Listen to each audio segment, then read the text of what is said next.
ጥያቄ ያ አንድ ሁለት ሶስት ጥያቄዎች እንቀበላለን። ማንም ሰው ቢገባ ችግር የለም። መግባት የሚፈልግ ካለ አስገባለን። ያው ሰዓት እዚህ እኛ ጋር ሄዷል። ኦልሞስት 3 እየሆነ ነው። ስለዚህ ኦርቶዶክስ ሲሆን ከፔንቴኮስታል ከየትኛውም መግባት ይችላል። ከየትኛውም ይሁን እሺ፣ ከየትኛውም ከሆነም ግን ያው ባስተማርነው ትምህርት ላይ ነው መሆን ያለበት። ይሄኛው ከእንትን ውጭ ስለሆነ ነው። ያ ባስተማራችሁት ላይ እስቲ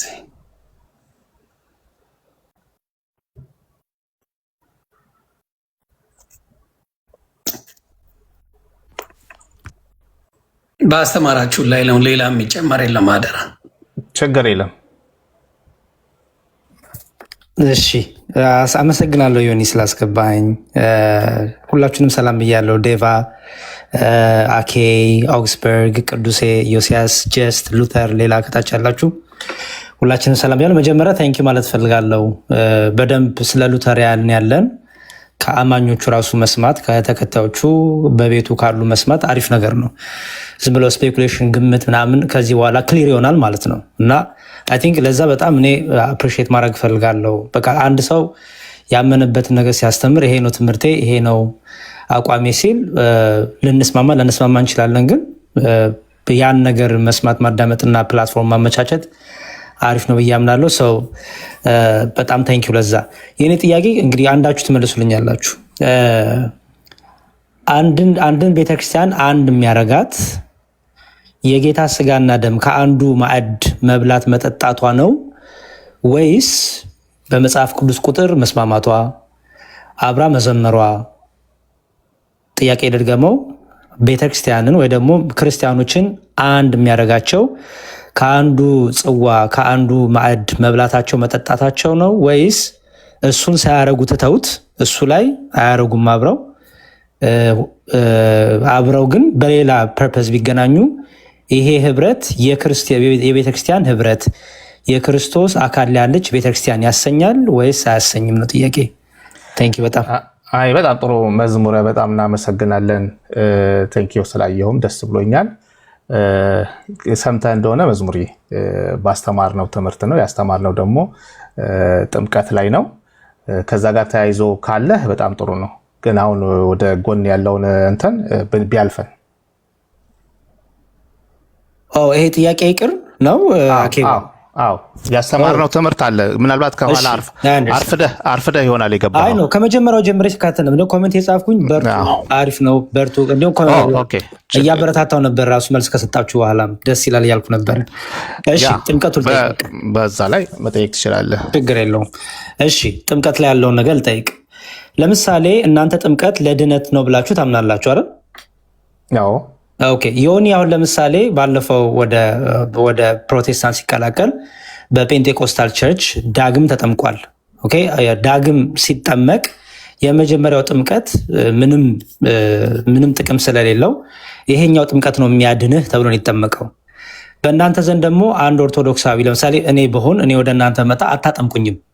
ኦኬ ምክንያቱም በኦርቶዶክስ ሆኜ የተጠመኩት የልጅነት የጥምቀት ቫሊድ ነው ብላችሁ ስለምታስቡ ነገረ ጥምቀት ላይ ለምሳሌ እኔ የማታጠምቁበት ምክንያት ድኗል፣ ኦልሬዲ የቤተክርስቲያን አካል ሆኗል፣ የክርስቶስ አካል ሆኗል ብላችሁ ስለምታስቡ ነው ወይስ ምንድነው ልዩነታችሁ? በጴንጤቆስታ ሲያጠምቁ ወደ ቤተክርስቲያን ለመጨመር የክርስቶስ አካል ለማድረግ በሚል ነው። እናንተ ደግሞ አታጠምቁም እስከነጭራሹም። ይሄንን ክሊር ብታደርጉልኝ። ታንኪዩ። ያ ቆንጆ ጥያቄ። ዴቭ ወይ ዮሲ ከሁለት አንዳችሁ መውሰድ ትችላላችሁ። ዴቭ አለ የጥምቀት እንትናችንን። ያሬዶ ሰላም ብያለሁ። እግዚአብሔር ይመስገን። ዴቫይ ሰላም ላንተ። እግዚአብሔር ይመስገን። ምንድነው በጥምቀት ላይ ያለን እኛ በዚህ ላይ ስትሪክት ነን። አንዲት ጥምቀት ብለን የምናምንን እንደ አናባፕቲስቶች ድጋሚ በማጥበቅ አናምንም። በአብ በወልድ በመንፈስ ቅዱስ ስም የተጠመቀ ጥምቀት ከኦርቶዶክስም ቢመጣ አንድ ሰው ከካቶሊክም ቢመጣ ከወንጌል አማኞችም ከትሪኒቴሪያል አማኞች ማለት ነው ቢመጣ ጥምቀቱ ቫሊድ ነው ብለን የምናምነው። ይሄ በኮንፌሽናችንም የተቀመጠ ነው። ዊአር ኮንፌሽናል የተጻፈ ሪትን የሆነ ኮንፌሽን አለን። እንደገና ደግሞ አመክንዮ ያልጋረደው እውነት የሚል መጽሐፍ አላት መካነ ኢየሱስ፣ እዛ ላይም የተቀመጠ ነው። ሉተርም ደግሞ ኮንሰርኒንግ ሪባፕቲዝም የሚለው መጽሐፍ አናባፕቲስቶችን የተቸበት የጥምቀትን ግራውንድ ለሰው መስጠታቸው ነው ትልቁ ስህተታቸው። የጥምቀት ግራውንዱ ራሱ እግዚአብሔር ነው፣ ኤጀንሲው ራሱ እግዚአብሔር ነው የሚለው በዛ ጽሁፉ ላይ አናባፕቲስቶችን ድጋሚ በማጥመቃቸው ተችቷቸዋል። ስለዚህ በጉባኤም የተወሰነ ነው፣ መጽሐፍ ቅዱሳዊ ነው፣ ኤፌሶን ላይም የተቀመጠ ነው። በአንዲት ጥምቀት ነው የምናምነው።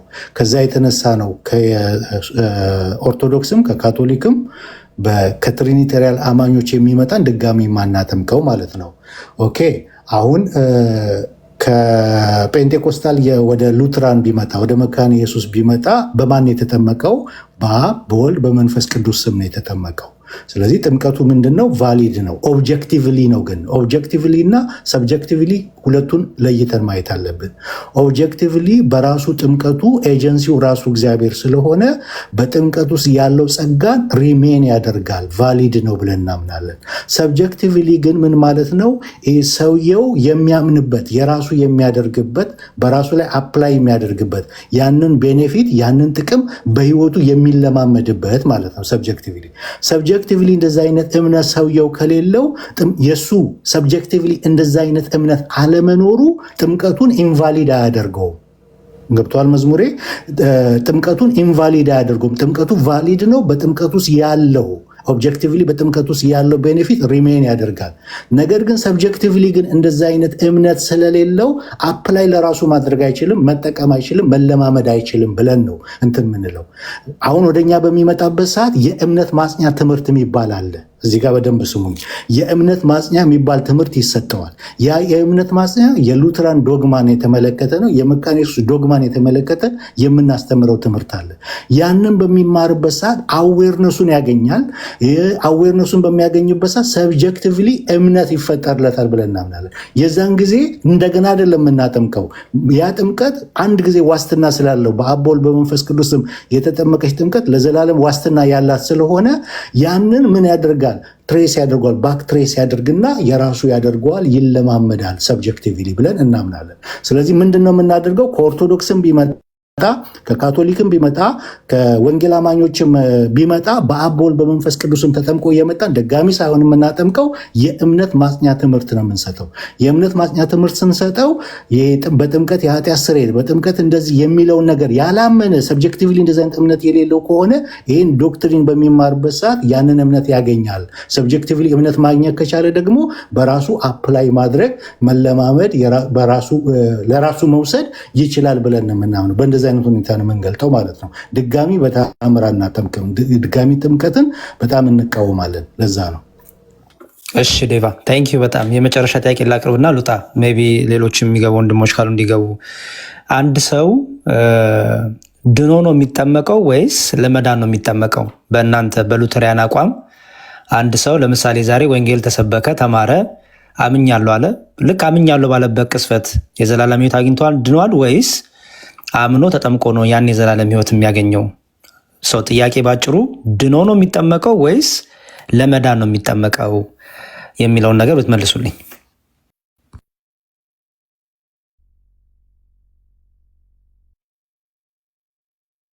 ተሰምቼ ይሆን? ያ ተሰምተሃል ዴቭ? እኔ ብቻ እንዳልናገር ብዬ ነው። ኢዮሲም ይጨምራል፣ ቀጥልና ይጨምራል አስፈላጊ። ኦኬ ቅድም ያሬዶ ከነበርክ ኦርዶ ሳሉቲስን ስናብራራ ነበረ። የሉትራን ነገረ ድነት ማለት ነው። በዛ በኦርዶ ሳሉቲስ እያንዳንዱ ሚንስ ኦፍ ግሬሶች የራሳቸው የሚሰጡት ፉል የሆነ ኤፊካሲ አላቸው። የመጀመሪያው ከጥምቀት በፊት ያለው በወንጌል በኩል ነው፣ በቃሉ በኩል ያ ሚንስ ኦፍ ግሬስ ነው። በዛ በኩል ዶናቲዮ ፊዴ፣ ሪጀነሬሽን፣ ጀስቲፊኬሽን፣ ዲክላሬሽን እነዚህ ነገሮች ሁሉ በህይወቱ ኦከር ያደርጋሉ የሚለውን አስቀምጠናል። ጥምቀት ጋር ስንመጣ ደግሞ ምንድነው የምንለው? እኛ አንለየውም። እምነት ብቻ የሚለውን ከጥምቀት አንለይም፣ ከሳክራመንት አንለይም። የአንድ ሳንቲም ግልባጮች ናቸው። ስለዚህ ያ ሲያምን ያገኘውን ነገር ኤፊካሲውን የሚያገኘው ጋራንት የሚሆነው ሲልድ የሚሆነው በጥምቀት ነው ብለን እናምናለን።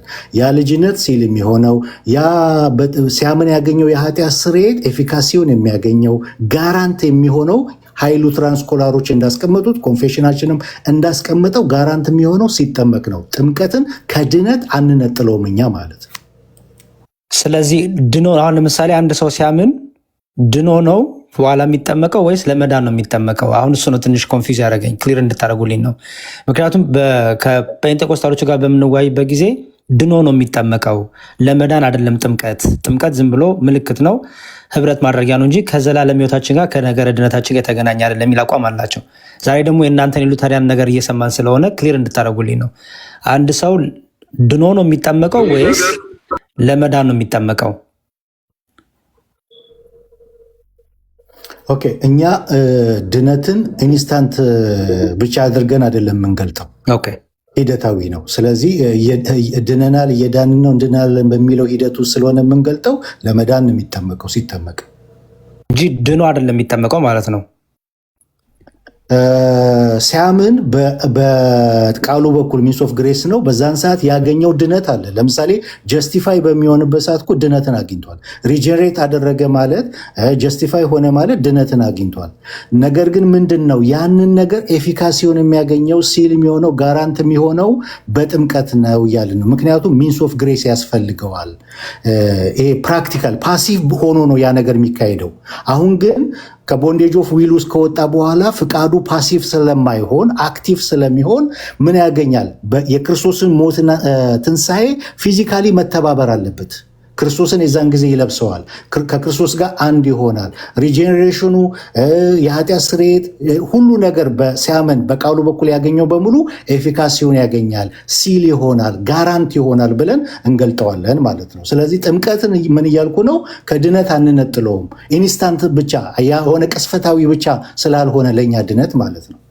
ዴቫዬ ክርስቶስን ሳይለብስ ሶሪ ግን ክርክር እንዳይመስልብኝ አደራ። ክርስቶስን ሳይለብስ ከክርስቶስ ጋር አንድ ሳይሆን በጥምቀት አንድ ሳይሆን ያ ሰው ድነቱን አግኝቷል። ከክርስቶስ ጋር ህብረት ሲያደርግ ክርስቶስን ሳይለብስ፣ ምክንያቱም የተጠመቃችሁላችሁ ክርስቶስን ለብሳችሁታል ይላል። ክርስቶስን በጥምቀት ሳይለብስ ድኗል ያ ሰው። አስቀድሞ ስንት ድነት ነው ያለው? እሱ ነው ኮንፊውዝ ያደረገኝ። ኦኬ፣ በጥንቷ ቤተክርስቲያንም እንደሚገለጠው ካቴኩመንና ኮንፈርምድ ካቴኩመን ተብሎ ይገልጡታል አይደለ? አባቶቻችን ሳይጠመቅ በፊት ያለው ሰው ያመነ ሰው ያ ክርስቲያን የሆነው ሰው ካቴኩመን ነው። ነገር ግን ኮንፈርምድ አይደለም።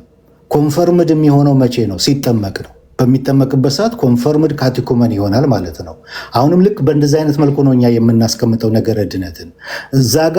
ምክንያቱም ኤክሴፕሽናል የሆኑ ኬዞች ስላሉ ማለት ነው። ያሬዶ ምን ማለት ነው? አንድ ሰው በሚያምንበት ሰዓት በቃሉ በኩል የሚያገኛቸው ድነት አለ። ጀስቲፊኬሽን ድነት ነው ራሱ እኮ። ሪጀኔሬሽን ማግኘት ማለት ድነት ነው እኮ። በነዛ ኦርዶ ሳሉቲስ የሚያገኘው ነገር እኮ ድነት ነው። ነገር ግን በሚጠመቅበት ሰዓት ሳይጠመቅ በፊት ቢሞት ያ ሰው ድኗል እንላለን። አልጠመቅም ካለ ግን ያ ሰው አልዳነም ነው የምንለው። ምክንያቱም ድነቱን ማረጋገጫ የሚሆነው የድነቱ ማረጋገጫ ሲያምን ያገኘውን ነገር ማረጋገጫ የሚያገኘው ኮንፈርምድ የሚሆነው ሲልድ የሚሆነው በጥምቀት ነው ብለን እናምናለን። ኦብጀክቲቭ ነገር ላይ ነው እኛ ይሄ አሹራንስን የምንሰጠው ማለት ነው። በቅድም ስናገር ከነበር በሰውየው ንግግር ላይ አይደለም፣ በሰውየው ስሜት ላይ አይደለም አሹራንስን የምናስቀምጠው፣ ኦብጀክቲቭ በሆነ ነገር ላይ ነው የምናስቀምጠው። ጥምቀት የእግዚአብሔር ስራ ስለሆነ በዛ ኦብጀክቲቭ ላይ ነው አሹራንስን የምናስቀምጠው ማለት ነው። እሺ፣ ባኬን ፎርዝ እንዳይሆን በጣም ጠያቂ ነኝ። ስለዚህ መልሱን ተቀብያለሁ። ታንኪ በጣም አመሰግናለሁ። እግዚአብሔር ይስጥልኝ። የሆነ ስላስገባኝ አመሰግናለሁ። እሺ አኬዋ፣ እሺ አኬም ገብቷል። አይገስ ጥያቄ ያለው መሰለኝ። እኔ መውጣት እችላለሁ። እሺ ችግር የለም። እዩ መጨመር የምትፈልገው ነገር ካለ እዚህ ላይ እግረ መንገድህ መጨመር ትችላለህ።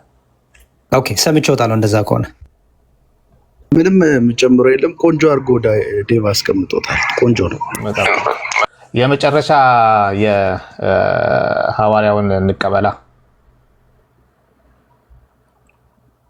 እኔ መውጣት እችላለሁ። እኔ ከጨረስኩኝ ሌላ ሰው የሚገባ ከሆነ አለ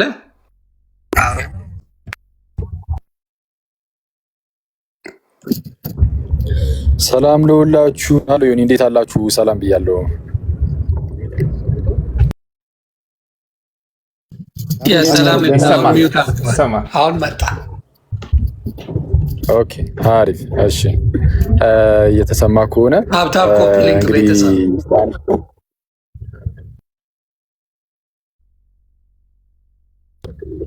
እሺ እስቲ አንድ ጥያቄ ላስቀምጥ። እኔም ለሉትራን ወንድሞቻችን እንግዲህ ጥምቀት ላይ ነው መሰለኝ የዛሬው ፕሮግራም እና ጥምቀት ለድህነት እንደሆነ እንደሚያምኑ ይነግሩናል። ያው ኮንፌሽኖቻቸው ላይም አለ ጥምቀት ለድህነት ነው የሚል። መልካም፣ ግን ጥያቄው ምን ላይ ነው? በሉትራን ውስጥ አንድ ሰው ወደ ድህነት ሲመጣ ወደ ድህነት ከመምጣቱ በፊት ፈቃዱ የሞተ ነው የሚል እምነት ስላለ ጥያቄ ፈቃድ ላይ አይደለም ጥምቀት ላይ ነው። እንዴት እንደው ጥያቄው ከጥምቀት ጋር እንዴት እንደሚገናኝ አስቀምጣለሁ። ፈቃዱ የዛ ሰው ፈቃድ ሞቷል ነው የሚሉት እና ነፃ ፈቃድ የለውም ለመዳን ነፃ ፈቃድ የለውም ሰው የሚል ትምህርት ስላለ በሉትራን ዘንድ። ስለዚህም እግዚአብሔር ራሱ መጀመሪያ ያንን ሰው እንግዲህ ለመዳን መፍቀድ የማይችለውን ሰው ምንም ሳያምንም ምንም ሳይልም ፍላጎትም ሳያሳይ ፓሲቭ የሆነ ዊሉን ምንም ማድረግ የማይችለውን ፈቃዱን እግዚአብሔር መጀመሪያ ይፈውስለታል። ስለዚህም ከዛ ከነበረበት ሞት ያነቃውና ከዛን እንዲያምን ያደርገዋል የሚል ትምህርት አለ። ይህንን ድህነት የሚያገኘው ሰው በጥምቀት ነው ወይ? እንግዲህ የሚሰጡት ያው ይሄ ወርዴን ሳክራመንቱ አለ። እርግጥ ነው ወይ በጥምቀት በኩል ነው አሊያም ደግሞ በቃሉ አማካኝነት ነው የሚባል ነገር አለ። እንደዛ ከሆነ ለህፃናት ሲሆን ኦኬ እሺ ቃሉ መስማት ስለማይችሉ በጥምቀት ነው ልንል እንችላለን። ለአዋቂዎች ግን ሙሉ በሙሉ ጥምቀትን አያስቀርም ወይ? የቃሉ ላይ ብቻ አይሆንም ወይ? ምክንያቱም ቃሉን ሲሰምቶ ሰው ካላመነ መጠመቅ ስለማይችል ይህንን ህይወት ማግኘት የሚችለው በጥምቀት ሳይሆን ቃሉን በመስማት ብቻ አይሆንም ወይ? በማመንም አይደለም። ፎርዛማተ በማመንም ሳይሆን በቃ ቃሉን ስለሰማ ብቻ መንፈስ ቅዱስ እግዚአብሔር እንግዲህ እርሱ እንትን ካለ መንፈስ ቅዱስን ይሰጠውን ስላመነ ሳይሆን በቃ ስለሰማ ብቻ ከዛ በኋላ ነው እምነት የሚመጣው ከዛ በኋላ ነው ስለምትሉ ማለት ነው። ቃሉን በመስማት ሳይሆን መጀመሪያ ፈቃዱ የሚፈወስለት ነው ያልኩት። ከዛ ሞት የሚነቃው ወደ ህይወት የሚመጣው ቃሉን በመስማት ብቻ በማመን ብቻ ሳይሆን ቃሉን በመስማት ብቻ ነው ወይስ ጥምቀትንም ሊያካትት ይችላል? ለአዋቂው ቃሉ የሚፈወስለት ነው ያልኩት። ጥምቀትንም ሊያካትት የሚችል አሮ ነው እንግዲህ ሐዋርያው ሌላ ፕሬዘንቴሽን አደረከው ጥያቄውን በአንድ እንትን ብታደርግ ወይም ደግሞ እዩ ጥያቄውን አንደርስታንድ ካረጋችሁ ወይም ዴቭም መግባት ትችላላችሁ። እዚህ ጋር ነው ሀሳብ ልስጥ። አይ ቲንክ ዴቭ የመለሰው መልስ ነው ድጋሚ ጥያቄውን የመጣው የሚመስለኝ ተመሳሳይ አይነት ነገር ይመስለኛል። ልክ ነው። አንድ ሰው ወንጌል ሁለት ነገር ማስቀመጥ ያስፈልጋል። ቃልና ወርዴን ሰክራመንት ማለት ነው። ቃሉ በሚሰበክበት ጊዜ የሚሰበከው ቃል ማለት ወንጌሉ ማለት ነው በሞተው ሰው ህይወት ውስጥ ህይወትን ይዘራል ወይም ህያውነትን ያመጣል። ይሄ አንዱ የጸጋ መቀበያ መንገድ ነው የቃል እግዚአብሔር ሰበካ ወይም ደግሞ ወንጌል ብለን እናስቀምጠው ማለት ነው። በዚህ በወንጌል ሰበካ ማለት ህያው የሆነው ሰው ጥምቀት አያስፈልገውም ማለት አይደለም። አንድ ምሳሌ ባስቀምጥ ጥሩ ነው። አናሎጂ ለምሳሌ ፀሐይን እንውሰድ። ፀሐይ በተለያየ መንገድ ልትገባ ትችላለች። አንድ ቤት ውስጥ ቤቱ ተሰንጥቆ ሊሆን ይችላል ወይም መስኮት ሊኖረው ይችላል፣ በር ሊኖረው ይችላል። ፀሐዩ አንድ ነው፣ ግን የሚገባበት መንገድ የተለያየ ነው። አናሎጂ ሁል ጊዜ ፐርፌክት ላይሆን ይችላል። ሐሳቤን ካብራራልኝ በሚል ነው የተጠቀምኩት። በወንጌል ሰበካ አማካኝነት ጸጋን የተካፈለው ያ ኃጢአተኛ ሕያው ይሆናል። በጥምቀት አማካኝነት ደግሞ ዳግም ይወለዳል፣ ሪጀነሬት ያደርጋል፣ እንዲሁም ደግሞ የኃጢአት ይቅርታን ያገኛል። በነገራችን ላይ ቃል እግዚአብሔር ቃል የእግዚአብሔርን ቃል ሰበካ የምንለው ጥምቀት የምንለው የጌታ እራት የምንላቸው ነገሮች እምነትን ምንድን ነው የሚያጠነክሩ ናቸው። በጥምቀት ውስጥ ስለ እምነት ነው የምናወራው። በጌታ እራት ውስጥም ስለ እምነታችን የሚጠነክር ስትሬንግዝን የሚሆንበት ነው እንጂ የሆነ ታይም ላይ ዳነ ከዛ በኋላ ሌሎቹ ጀስት ስርዓታዊ ናቸው የሚል አይነት ግንዛቤ የለም። ወይም ደግሞ ቅድም ዴቭ እንዳነሳው አንድ ጊዜ ብቻ ሰውየው ድነዋል፣ ከዛ በኋላ እስከ መጨረሻው ድረስ ድነዋልና በቃ የሚል ነገር የለም። ምክንያቱም ሉተራውያን ክህደትም እንዳለ ሰው ከእምነት ሊጎድል እንደሚችል እንደሚጠፋም ስለሚታመን ማለት ነው። በዚህ አይነት ምናልባት ጥያቄን ከመለስኩት እሺ አሁን ይሄ ያው እንግዲህ ጠቅለል ያለውን ነገር ለመናገር ነው መሰለኝ ሞከርኩ በእናንተ ዘንድ የሚታመነውን። የኔ ጥያቄ ግን ስፔሲፊክ በሆነ መልኩ ምን የሚል ነበር? አንድ ሰው ሞቷል በኃጢአት ምክንያት፣ እንግዲህ በአዳም በኩል በመጣው ኃጢአት ሞቷል ተብሏል። አሁን ጥያቄውን ሁላችሁም በደንብ ስሙ። ተጠያቂያኑ ብቻ ሳይሆን ሌሎች አዳማጮችም ማለት ነው። አንድ ሰው በአዳም በኩል የመጣው ሞት ውስጥ ገብቷል። በአዳም በኩል የመጣው ሞት ውስጥ ሲወድቅ የወደቀበት አወዳደቅ በጣም ከፍተኛ ከመሆኑ የተነሳ ነፃ ፈቃድ የለውም የሚል እምነት አለ በሉትራኖች ዘንድ።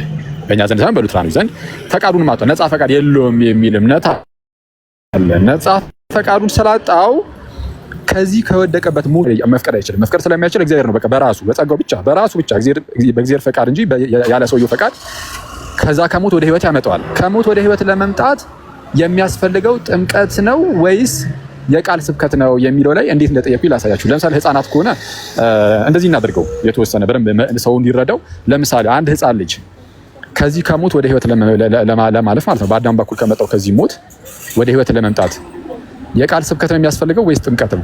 መጀመሪያ እቺን ንገሩኝ የህፃናትን፣ ከዛ እቀጥላለሁ ጥያቄውን።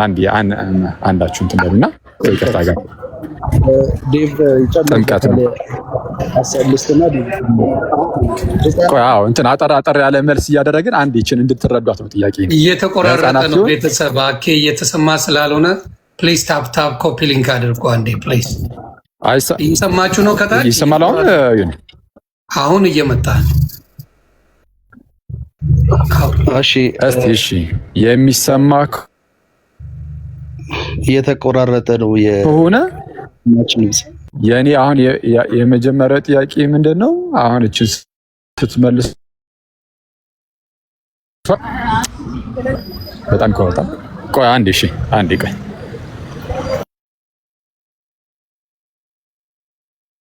ኦኬ አሁን ይሰማል ጋይስ? ትንሽ በተወሰነ መልኩ ባክ ኤንድ ፎርስ ይመጣል ይሄዳል ድምፅ። ታፕ አንድ ቤተሰብ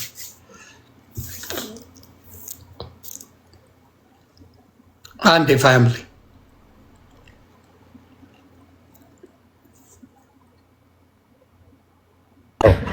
እስቲ አሁን እንዴት ነው? እስቲ አሁን አውራ እስቲ ምናልባት አሁን ከተሰማ እስቲ መንገድ ወጣ ገባ እያልክ ነው። የሆነ መንገድ ላይ ስለሆንኩኝ ምናልባት የተወሰነ ጫቃታ ሊኖር ይችላል። የሆነ ቦታ ላይ መቆም አለብህ። ወክ እያደረግ ከሆነ ሊያስቸግር ይችላል። የሆነ ቦታ ላይ ቆምና ብታደርገው ይሻላል። እስከዛ ፕሌስ ታፕ ኮፒ ሊንክ አድርጉ፣ ይስተካከላል ኔትወርኩ።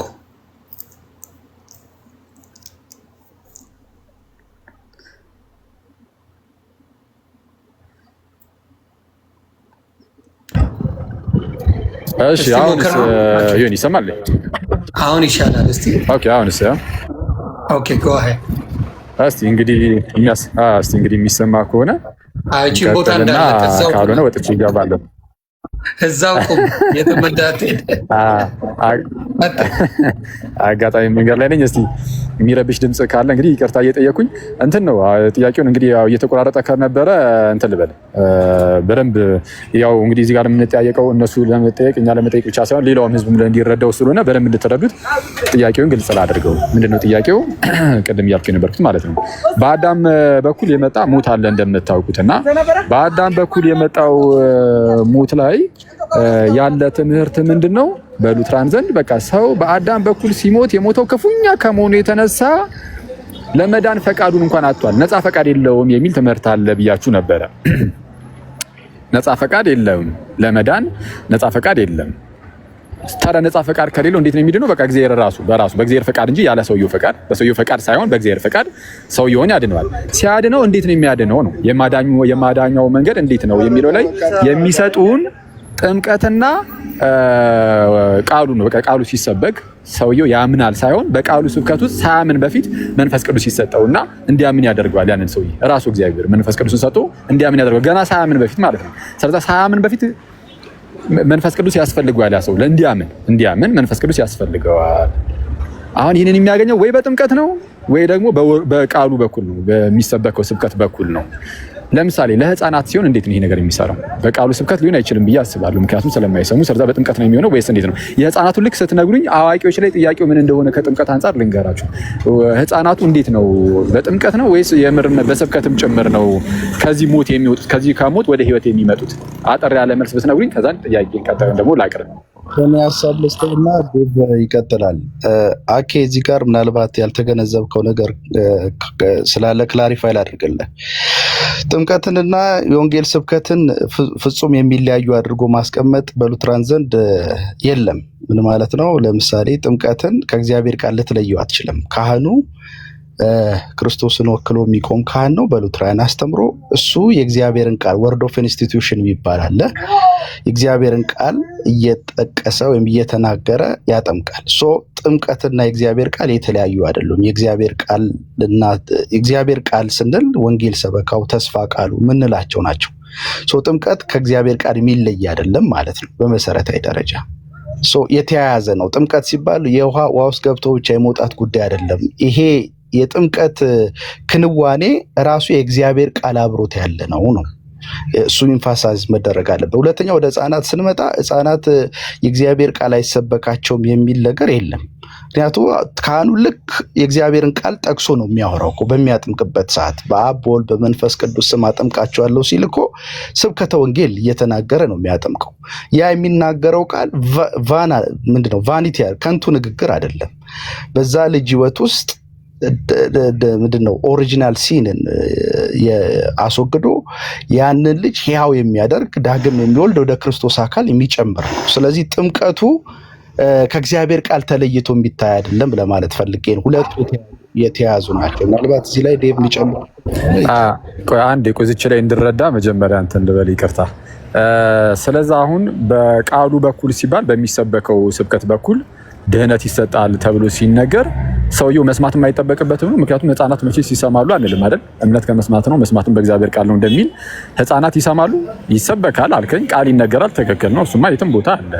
ግን ህፃናቱ ይሰሙታል ወይ ነው? ወይስ በሚሰበከው በኩል ያድናል ሲባል ሰውየው መስማት የማይጠበቅበትም ዝም ብሎ እንደዚሁ ነው ብቻ የሆነ ቦታ ይሰበክ ሰውየው ሰምቶ ሰማውም አልሰማውም ዝም ብሎ ያድናል ነው? ህፃናት ሊሰሙ ስለማይችሉ ማለት ነው። አሁን እምነትን ወንጌል ሰበካ ሲካሄድ ኢንተሌክቹዋል የሆነ ኮግኒቲቭ የሆነ እውቀትን አይደለም ማሰብ ያለብን። እኛ እምነት ስንል ሉትራን በእግዚአብሔር ላይ ያለ መደገፍ ማለት ነው። ይሄ በጣም እጅግ ሚስጥራዊና የእግዚአብሔር ስራ ነው።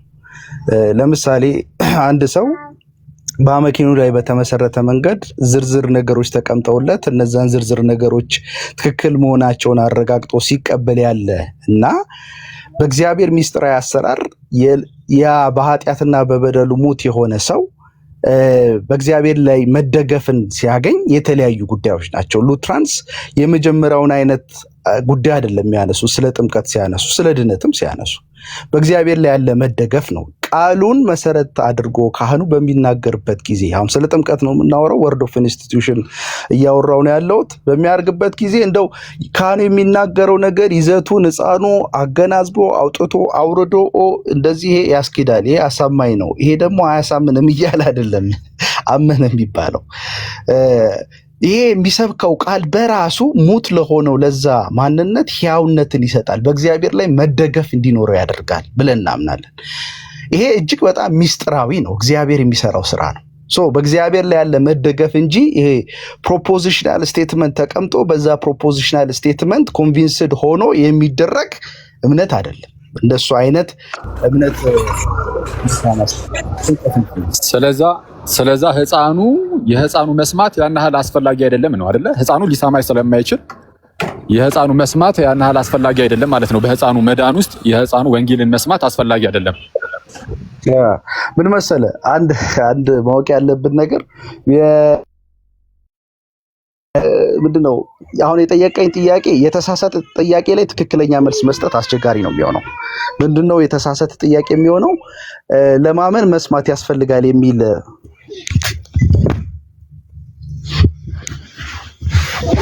አይደለም። ማመኑ ላይ አይደለም ዩሲ ለማመን መስማት ያስፈልጋል። እሱ ነው ያልኩት እኔ አይደለሁም፣ ጳውሎስ ነው። ሮሜ 10 ላይ እምነት ከመስማት ነው፣ መስማትም በእግዚአብሔር ቃል ነው ያለው። ያው ቀጥታ ግን የኔ አሁን ጥያቄ ምንድነው በሚሰበከው ቃል በኩል ሕይወትን ይዘራል የሚል ትምህርት ስላላችሁ ያ ሕፃን መስማት አይጠበቅበትም ወይ ቃሉን ነው? አይ መስማት ይጠበቅበታል ካላችሁኝ እንዴት ነው የሚሰማው? እስቲ እሱን ንገሩን።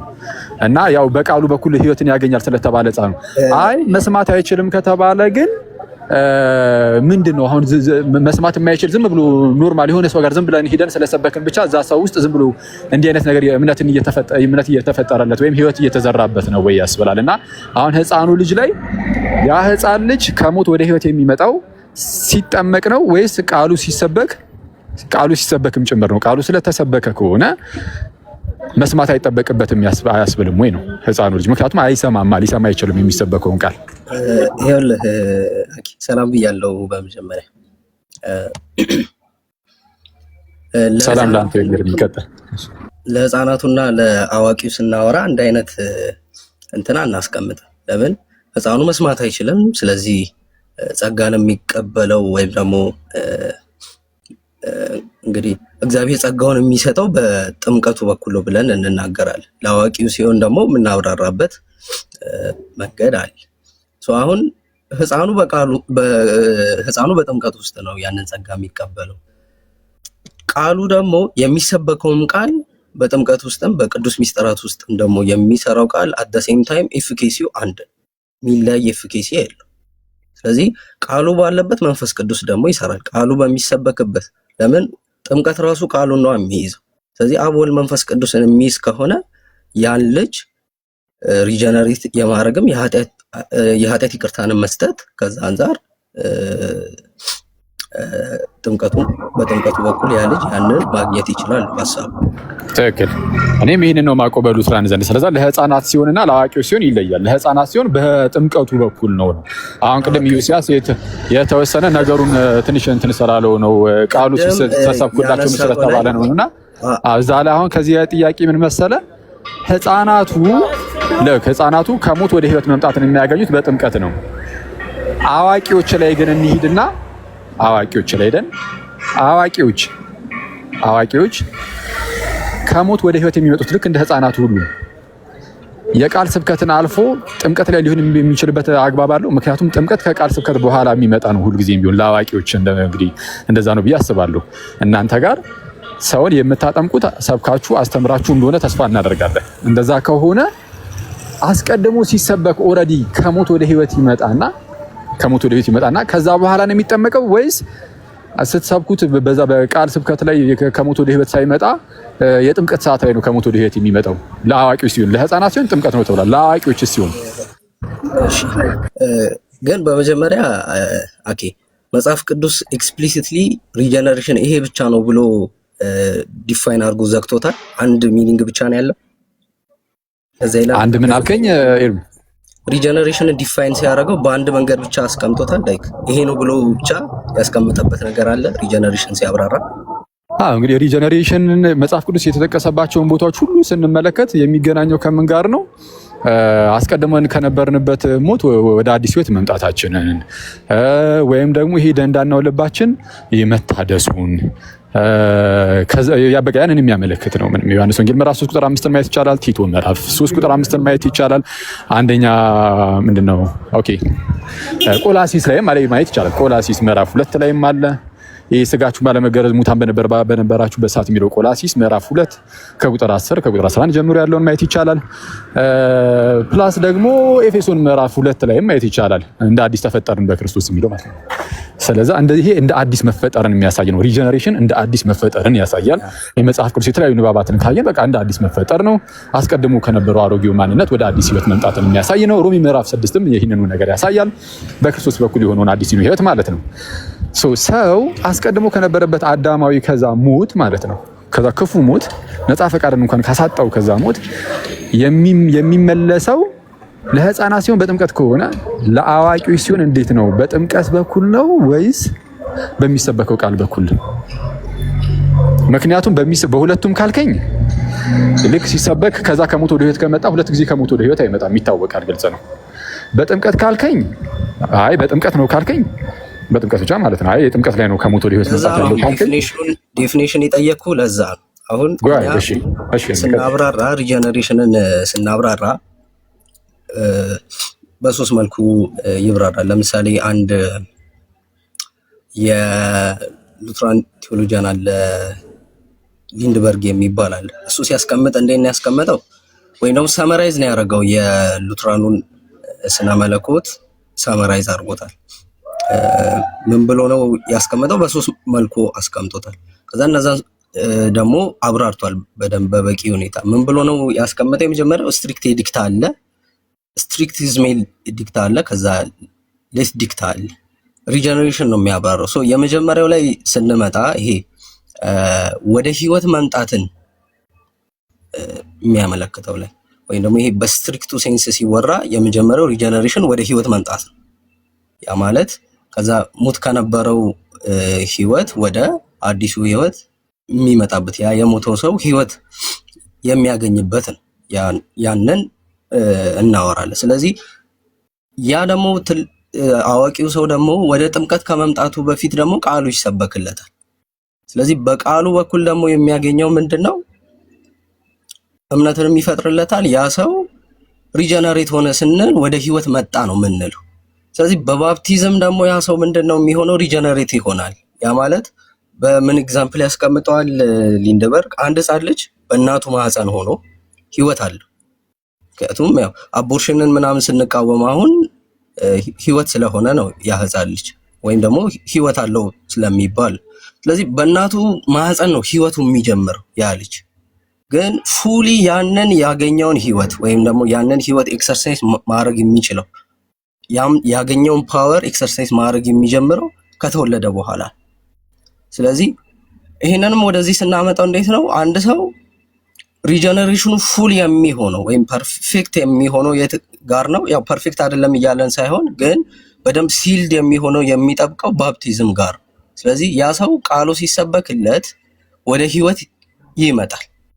ከዛ ግን ባፕቲዝም ጋር ሲመጣ ደግሞ ሪጀነሬትም ሲሆን ያው ሪጀነሬሽን ኮንቲኒው አለው ስለምንል የኛ ኦርዶ ሳሉቲስም ዋን ታይም ስላልሆነ ወይም ደግሞ ጀስቲፊኬሽንንም ስናወራ ኮንቲኒዋል አስፔክት አለው ብለን ስለምንናገር ከዛ አንፃር ያ ሰው ራይቸስነስን እየተቀበለ ይሄዳል። ልክ በአብርሃም ህይወትና በዳዊት ህይወት እንዳየ ነው ማለት ነው። ስለዚህ ያ ሰው በቃሉ ሪጀነሬት ይሆናል መጽሐፍ ቅዱስም ስለሚያስቀምጥ፣ በባፕቲዝምም ደግሞ ሪጀነሬት ይሆናል። በቃሉ ጋር ግን ሲሆን ምንድነው ይሄ የመጀመሪያውን ታይፕ ሪጀነሬሽን ይሄ ወደ ህይወት መምጣቱ። ያ ሰው ወደ ህይወት የሚመጣው አንዴ ነው ኦብቪየስሊ፣ ያ የሚደጋገም ነገር አይደለም። ግን ከዛ በኋላ ያንን ፓወር ኤክሰርሳይዝ ማድረግ ያገኘውን አዲስ ህይወት ኤክሰርሳይዝ ማድረግ ጋር ሲመጣ ግን ያ ሰው ሪጀነሬሽኑ ባፕቲዝም ኢፌክቲቭ የሚሆነው ነው ሐሳቡ። እሺ በጣም አሪፍ። እሺ ኤርሚ፣ ስለዛ ከሞት ወደ ህይወት ሲመጣ ለአዋቂው ሰውዬ መጀመሪያ ማለት ነው እንግዲህ ከዛ ከአዳማዊ ሞት ብዬ ስለጠየቁትም ለዛ ነው ስፔሲፊክ አድርጌ ሪጀነሬት ሲያደርግ ዳግም ሲወለድ የመጀመሪያውን እንበለውና አሁን አንተ እንዳልከው ከሞት ወደ ህይወት ሲመጣ በጥምቀት ሳይሆን በቃል ስብከት ነው ማለት ነው። እዚህ ላይ እንደዛ ነው ሐሳብህ መሰለኝ። ከዛ በኋላ ቀጣይ ግን ይሄ ከሞት ወደ ህይወት የመጣው ሰው በዛው ደግሞ እየጠነከረ ምናምን ይሄዳል አይነት ነገር ነው። በጥምቀትም ምናምንም ያው እንደ ሲልም ሆነ ያገለግላል ነው። ስለዛ መጀመሪያ ፋይን መደረግ አለበት ያልኩ ለዛ ነው። አዎ ከሞት ወደ ህይወት ብዬ እኮ የጠቀስኩልህ እኮ መጀመሪያ ከዚህ ከአዳማዊ ሞት ብዬ እኔ እሱን ጥያቄ ነው። የኔ ጥያቄ ግን ከአዳማዊ ሞት ነው። ከአዳማዊ ሞት ወደ ህይወት ለመምጣት ነው የኔ ጥያቄ። ያው ይሄ ስፔሲፊክ ነው አይደለ? ከአዳማዊ ሞት ወደ ህይወት ለመምጣት በአዳም በኩል ከመጣው ነፃ ፈቃድን ካሳጣው ከዛ ሞት ሰው ተላቁ ወደ ህይወት ለመምጣት በጌታ በክርስቶስ በኩል የሆነውን ህይወት ለማግኘት የመጀመሪያውን ማለት ነው። ለአዋቂዎች በጥምቀት ነው ወይስ በቃል ስብከት ብቻ ነው? ኤርሚስቲ ኮርኔሊዮስ ስፔሲፊክ አድርገን ኮርኔሊዮስ ሉተር ቆይ ይጨርሱ። ኦክስበርግ አለ፣ ከዛ ዳዊት ይጨርስ። ዴቪ ጨምርበታል። ግን እኔ እቺን እንትን ላድርግ፣ ያው ብዙ እያወራው ስለሆነ ለዴቪ ምድል ለመስጠት ያው አሁን መጀመሪያ የጠየኩት ጥያቄ ምንድነው ለእንትኔም እንዲሆነ ለእኔም ላካሄድም እንዲመች ሪጀነሬሽንን ባይብል በቃ ወደ ህይወት መምጣት ብቻ ነው ብሎ ዲፋይን አድርጎታል ወይ ብዬ ነበር። ከዚህ በፊትም የኔ ሪጀነሬሽን አይደለም እኮ ቃሉን ራሱ የተጠቀምኩ አንተ ነህ እንጂ እኔ ያልኩት ከአዳማዊ ሞት ወደ ህይወት ነው ያልኩት። ስለ አንተ ምን እንደምታምን ማወቅ አለብኝ። አሁን ቀጣይ ይሄው ከአዳማዊ ሞት ይሄው ይሄን ነው እኔ አሁን ጥያቄ ከአዳማዊ ሞት ወደ ህይወት መግባት ከሆነ በቃሉ በኩል ነው ምን እንጂ በጥምቀት አይደለም። ለአዋቂዎች ለህፃናት ሲሆን በጥምቀት ነው፣ ለአዋቂዎች ሲሆን ደግሞ በቃሉ ብቻ ነው። በጥምቀት አይደለም። ያው ቃሉን ቀድሞ ይሰማል። ቃሉን ደግሞ እኮ ቀድሞ ይሰማል እኮ ያ ሰው። ስለዚህ ለአዋቂዎች ሲመጣ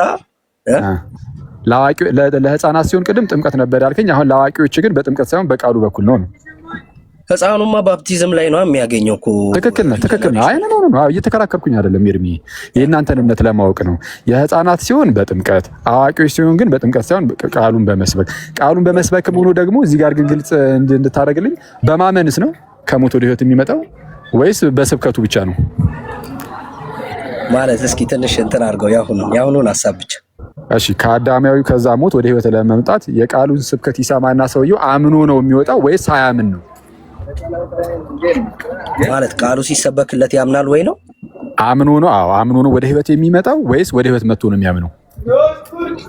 አይ ሪጀነሬት ነው የሚሆነው መጀመሪያ። ለምን ወደ ህይወት መምጣት አለበት ያ ሰው። ስለዚህ አንድ ይቅርታ ልደት በጣም ይቅርታ እንትን ትላለህ። ስለዚህ ወደ ህይወት ከመጣ በኋላ ነው የሚያምነው። ሚኒንግ በጥምቀት ብቻ ሳይሆን በእምነትም አይደለም ማለት ነው ወደ ህይወት የሚመጣው። እንደዛ ካመጣህ እኮ ዮሐንስ 1:13 ያለው ይፈርሳል። በሰው ፈቃድ አይደለም ይላል እኮ። አይ እሱን ማለት አይደለም። እሱ በሰው ፈቃድ አይደለም የሚለው ከስጋ መወለድ አንጻር ነው።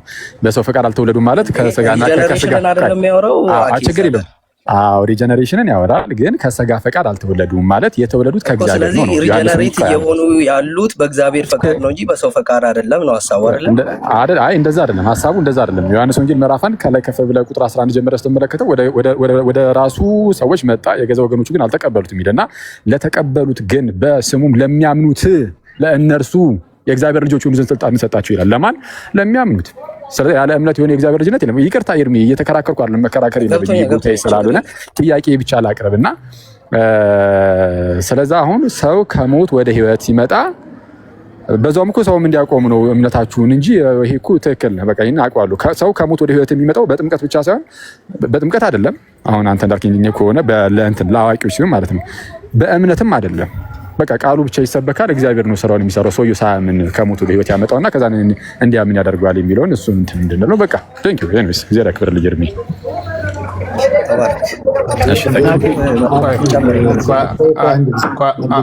አንዴ ዴቭ ይጨምርና እኛ ጋር ኢስት ኮስት ላይ 3:30 ሆኗል። ኦልሞስት የነጋ ነው። ስለዚህ ዴቭ መጨረሻ መሸባችሁ አይደለ? ሶሪ እኔም ያስቆጥሩ ብንቀጥል ጥሩ ነው። ዴቭ የመጨረሻውን ሀሳብህን እንትን አድርግና ስጠን። ያ ምን ብለን አሳረገ የጨረስከው? ከዚህ በፊት ተነጋግረናል። ቴምፖራል እና ሎጂካል የሚለውን ተነጋግረናል። ረሳኸው እንዴ? ወይ እንዴት ነህ? ሰላም ይመስገን አምላክ። ሰላም ለአንተ ይሁን። ዴቭ እንዴት አለ? እግዚአብሔር ይመስገን። ሎጂካሊ እንትን ምንድነው ሎጂካሊ ዳግም ለመወለድ እምነት አያስፈልግም የተባለበት ማለት ነው አይደለ? ዳግም ስለተወለደን እናምናለን እንጂ ስላመንን ዳግም አንወለድም ያላችሁትን ተመሰን ያለው ኤርሚ እኮ ነው።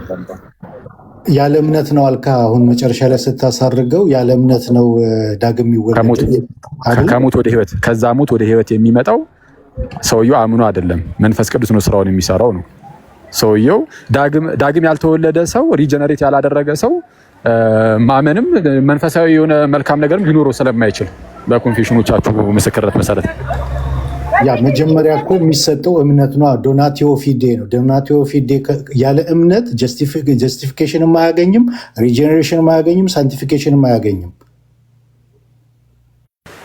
ይሄ አሁን ሪጀነሬሽን ያልኩ የትኛውን ነው? አሁን ኤርሚም ከፋፍሎ እንደተናገረው ስትሪክተስ ዲክታ አለ፣ ላቲየስ ዲክታ አለ፣ ላቲስመስ ዲክታ አለ። እነዚህ በሙሉ በሰውየው ህይወት ውስጥ በሚከናወኑበት ሰዓት ከኮሉ በኋላ ማለት ነው። የመጀመሪያው ኮል ነው። በቴምፖራል አስፔክት ኮል ነው የሚቀድመው። ያንን ኮል ሰውየው የዛን ሰዓት ቦንዴጅ ኦፍ ዊል ውስጥ ነው። ሪዚስት የሚያደርግ ፍቃድ ብቻ ነው ያለው። ያንን ኦፖዝ የሚያደርግ ብቻ ነው። ኮሉን ግን ሪዚስት ካላደረገ ሪጀክት ካላደረገ ከዛ በኋላ በሰውየው ሕይወት ውስጥ የሚቀጥለው ኮንቨርሽን ነው። ኮንቨርሽን ደግሞ ሪፔንታንስ እና ፌትን ሁለት ክፍል አለ። ማጋ ነው የሚጮህ? ቅዱስ ሚዩት አድርግልን። አይ ቅዱስ ጋር ነው፣ ቅዱስ ጋር ነው። ኦኬ ከኮል በኋላ ያ ኮል የመጀመሪያው በቴምፖራል አስፔክት ውስጥ ኮል ነው የሚቀድመው። በወንጌሉ በኩል ለአዋቂ ጥሪ ይቀርብለታል። ለሕፃናት ጥምቀት ነው ሚንስ ኦፍ ግሬሱ፣ ለአዋቂ ደግሞ ቃሉ ነው። በቃሉ በኩል ኮል ይቀርባል። ያንን ኮል አንድ ነገር አለው ሰው የራሱ የሆነ ማዋጣት የሚችለው ኦፖዝ የሚያደርግበት ሪዚስት የሚያደርግበት ነገር አለው። ያንን ሪዚስት ካላደረገ ቀጥታ የሚገባው ወደ ኮንቨርሽን ነው። ኮንቨርሽን ደግሞ ሁለት እንትን አለው ክፍል አለው፣ ሪፔንታንስ እና ፌት አለው ማለት ነው። ይሄኛው ነገር በሚካሄድበት ሰዓት ዶናቲዮ ፊዴ አለ። ከዛ በኋላ ለሚካሄደው በህይወቱ ለሚካሄደው ነገር በሙሉ ዶናቲዮ ፊዴ አለ ማለት ያለ እምነት ሪጀኔሬሽን የለም፣ ያለ እምነት ጀስቲፊኬሽን የለም፣ ሳንቲፊኬሽን የለም። ይሄ ጀስቲፊኬሽን ፕሮሲድስ ፌት የሚለውን ነገር ከዚህ በፊት ነገር ያለው እንደዛ አይደለም። ፌት ነው የሚቀድመው በቴምፖራል አስፔክት የሚለውን ነገር ከዚህ በፊት ተነጋግረናል። ካስፈለገ እንትኑ አለ የኛ የሉትራን ዶግማቲሽያን የጻፉትና እንትን ያሉት ማለት ነው። እሱን ማሳየት ይቻላል። እንትን ነው ዴቫ፣ ስለ ጀስቲፊኬሽን አይደለም እኮ ጥያቄው። ሪጀነሬሽን ላይም የተለያየ አይነት አለ ስላላችሁ እኛ ቱ ስፔሲፊክ ሆነን ማለት ነው ቀጥታ ያደረግነው ምንድነው ከአዳማዊው ከዛ ሞት ወደ ህይወት የሚመጣበትን ብዬ ነጥዬ ነው ቀጥታ እንደዚህ ያስቀመጥኩት። አሁን እንደዚህ አይነት ራሱ ዓለም መግባባት እንዳይኖር ማለት ነው። ከዛ ከአዳማዊ ሞት ወደ ህይወት ለመምጣት ለህፃናት ከሆነ በጥምቀት ነው ተብሏል። ለአዋቂዎች ደግሞ በቃሉ ስብከት ሰዓት ነው ተብሏል። በቃሉ ስብከት ሰዓት መንፈስ ቅዱስ ስራውን ይሰራል፣ ሰውየውን ኮንቨርት ያደርገዋል ማለት ኮንቨርዥን አለ። እሱን ሪጀነሬሽንም እያለ ይጠራዋል። አክቹዋሊ ይሄንንም ምንድነው ኮንፌሽኖቻችሁ ላይ ማለት ነው ቡክ ኦፍ ኮንኮርድ ላይ አለ። ኤፒቶሙ ላይ አይ ቲንክ ካልተሳሳትኩኝ ወይም ሶሊ ዲክላሬሽኑ ላይ ከሁለት አንዱ ላይ አለ፣ ሜቢ ደግሞ ሁለቱም ላይ እና ምንድነው ሰውየው ምንም ማመን አይችልም። አስቀድሞ ሬዚስት የሚያደርግ ብቻ ነው አልከኝ አይደል? ከተቃውሞ ውጪ የሚያሰማለ ሁሌ ለመንፈሳዊ ነገር ለእግዚአብሔር ነገር ከመቃወም ውጪ ሌላ አማራጭ ያለው ሰው አለ? ከፈቃድ አንጻር በመጀመሪያ ደረጃ ይቅርታ አድርግልኝ፣ እቺን መጀመሪያ ንገረኝ። ሁሌ መቃወም ብቻ ነው ወይስ አንዳንዶቹ አይ መቃወም ሳይሆን እንደዚህ ዝም ብሎ እንደው ፓሲቭ ብቻ ይሆናሉ፣ ሳይቃወሙ የእግዚአብሔርን ስራ ወይም መንፈስ ቅዱስን ሳይቃወሙት ዝም የሚሉም አሉ፣ ባይቀበሉት እንኳን ሳይቃወሙ ጸጥ የሚሉ አሉ የሚባልላቸው እንደዚህ አይነት ፈቃድ ያላቸው ሰዎች አሉ? ወደ ኮንቨርሽን የሚመጣው እኮ ካልተቃወመ ነው። ወደ ኮል በሚመጣበት ሰዓት ኮሉ በሚመጣበት ሰዓት የዛን ሰዓት ኦፖዝ ካላደረገ ሪዚስት ካላደረገ ወደ ኮንቨርሽን ይመጣል። ስለዛ አልቀበልም የማይል አለ ማለት ነው። ኦፖዝ ማያደርግ አለ እኮ። እሱን እኮ ነው የምልህ ለእግዚአብሔር ነገር እምቢ የማይል አለ ማለት ነው። ሁሉም እምቢ የሚል አይደለም ማለት ነው። እግዚአብሔር ነገር ፓሲቭ ነው እንጂ ሰውየው ሁሉም ኦፖዝ ያደርጋል ማለት አይደለም። ኦኬ ስለዚህ አሁን አንተ እያልከኝ ያለው በሉትራን ትምህርት ነፃ ፈቃዱን ሰውየው ሲያጣ ለእግዚአብሔር ነገር ሁሌ የሚቃወም ብቻ አይደለም እያልከኝ ነው። በሰውየው ውስጥ ያለው ፈቃድ ፈቃዱ የሚቃወም ብቻ አይደለም፣ ሪዚስት የሚያደርግ ነው ያለው ፍቃድ። ቅድምም ስናስቀምጠው ነበር ሪዚስት የሚያደርግ ማለት የሚቃወም ያንን ሁል ጊዜ ይጠቀምበታል። ወይም ደግሞ ሁሉም ሰው የወንጌሉ ቃል በሚመጣበት ሰዓት፣ ጥሪው በሚመጣበት ሰዓት ሁሉም ሰው ያንን ኦፖዝ ያደርጋል ማለት አይደለም። ፓሲቭ የሚሆንበት ጊዜ አለ። ፓሲቭ በሚሆንበት ሰዓት ያንን ኦፖዝ ካላደረገ ልክ ሐዋርያ ሥራ ምዕራፍ 7:51 ላይ እስጢፋኖስ ምንድን ነው ያላቸው? ሪዚስት ነው አይደል ያደረጉት እነዛ ሰዎች በሚነግራቸው ሰዓት እንደ አባቶቻችሁ ናችሁ ነው ያላቸው። ኢየሱስም ቅድም የጠቀስናቸው ክፍሎች አሉ ስለ ኢየሩሳሌም የተናገረው ማለት ነው። ወደ ገዛ ወገኖቹን በሚመጣበት ሰዓት የገዛ ወገኖቹ አልተቀበሉትም፣ ሪጀክትን ያደረጉት። ኦፖዝ የሚያደርግ አለ፣ ያንን ደግሞ የሚቀበል አለ። ጭራሽ የሚቀበልም አለ። የሚቀበል ስል ያንን ሪጀክት የማያደርገው ሪዚስት የማያደርገው ወደ ኮንቨርሽን ይመጣል ማለት ነው። ስለዛ ድህነቱ ከእግዚአብሔር ብቻ ሳይሆን ሰውየው ስላልተቃወመም ጭምር ነው ማለት ነው። ፓሲቭ ነው እኮ አኬ፣ ፓሲቭ ነው። አክቲቭ የሚሆነው መቼ መሰለህ? አይደለም አክቲቭነቱ አይደለም ያወራሁት ዴቭ። ሰውየው የዳነው እግዚአብሔር ስለፈቀደ ብቻ ሳይሆን ሰውየውም ባለመቃወሙ ምክንያት ነው እያልከኝ ነው። ስለዚህ ድህነትን ጸጋ ብቻ የሚለውን የሙሉ የሉትራንን ትምህርት እየናድነው ነው። አሁን ዝም ይሳካንተ ተሰማ ንደነው የሰውየውም ድርሻ አለው ድርሻውም አለመቃወሙን የሚል ነገርን እየጨመርክ ነው። አላልኩማ እንደዛ ለምን ትላለህ? ሲነርጀቲክ አደረግከው ያ እኮ አንተ እኮ ነው አይደል ያልከኝ እኮ አለመቃወሙ እኮ አልከኝ እኮ። ኦኬ እንደዛ ከሆነ የሚቃወም ብቻ ከሆነ ወደ መዳን የመጡት እንዴት መጡ? በእግዚአብሔር ቅድመ ውሳኔ። ኦኬ የእግዚአብሔር ቅድመ ውሳኔ አንዳንዶቹን ለገነት አንዳንዶቹን ለገሃነም ነው ማለት ነው። በካልቪኒስቶቹ ትምህርት አንዳንዶቹን ለሲኦል አንዳንዶቹን ለገነት ነው። የእናንተ ቅድመ ውሳኔ ደግሞ ትምህርት ሲወራ ምንድነው የሚያድናቸው ላይ ብቻ ነው የምታወሩት፣ ሌላውን በቃ ጸጥ ነው የምትሉት። ስለዚህ የሚያድናቸውን ግን አስቀድሞ ወስኗል። ሲወስንም ደግሞ ሰዎቹ ስለሚያምኑ አይደለም፣ ዝም ብሎ ራሱ በክርስቶስ በኩል ለማዳን እግዚአብሔር ስለመረጠ ብቻ ነው። የራሱ የእግዚአብሔር ጉዳይ ብቻ ነው እንጂ ሰውየው ምንም ነገር ታይቶበት አይደለም ነው የምትሉት። ምንም ነገር ታይቶበት ካልሆነ እዚህ ጋር አንተ ግን አለመቃወሙንም የሰው ድርሻ አድርገህ ስላስቀመጥከው ከራሳችሁ ትምህርት ጋር የተለያየ ትምህርት ነው እየነገርከኝ ያለው ነው ዴቭ። እኔ የሰው ድርሻ አድርጌ አላስቀመጥኩልህም። አንተ ግን አሁን ያስቀመጥክልኝ ምንድነው? አኬ ምንድነው? እግዚአብሔር ዘላለማዊ ምን ስለሆነ ነው አልከኝ። እንደዚህ ወደ መዳን የመጡት ያልተቃወሙት እንትን ያላሉት የእግዚአብሔር ምን ስለሆነ ነው አልከኝ። ቅድመ ውሳኔ ፕሪዴስቲኔሽን ነው ድህነት። አዎ በቅድመ ውሳኔ አይደለ? ይሄ ማለት አንዳንዶቹን ለገሃነም አንዳንዶቹን ለገነት እግዚአብሔር ወስኗል ማለት ነው። እሺ አይደለም። አሁን በእኛ ትምህርት ከሆነ እየጠየቀኝ ያለው የእናንተንም አንቀበልም የካልቪኒስቶችንም አንቀበልም። የእግዚአብሔር ቅድመ ውሳኔ በቅድመ እውቀቱ ላይ ነው የሚመሰረተው። እግዚአብሔር እኔ ለምሳሌ እንደማምን ካወቀ ማመኔን ምንድነው አስቀድሞ የኔን ማመን አይቶ ከዛ ከማመኔ አንጻር ነው በእኔ በነፃ ፈቃዴ ለመን አለመን ይህንን አይቶ የሆነ ነገር ሊናገር ይችላል።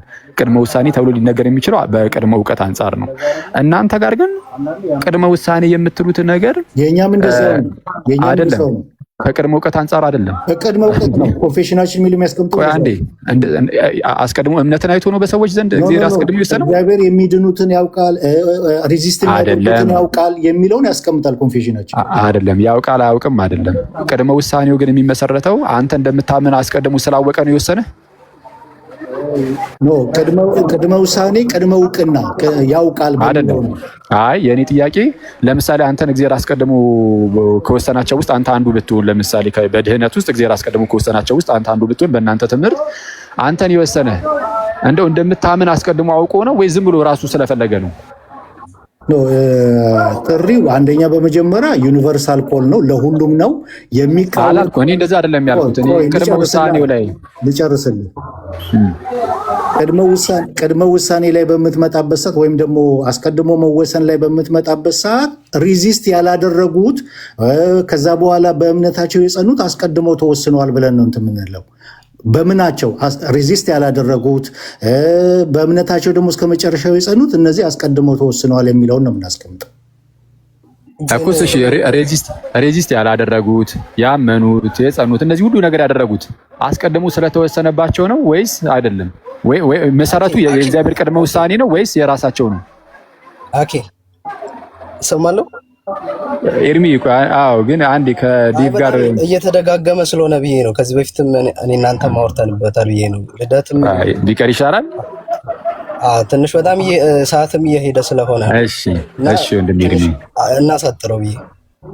እሺ ይቻላል።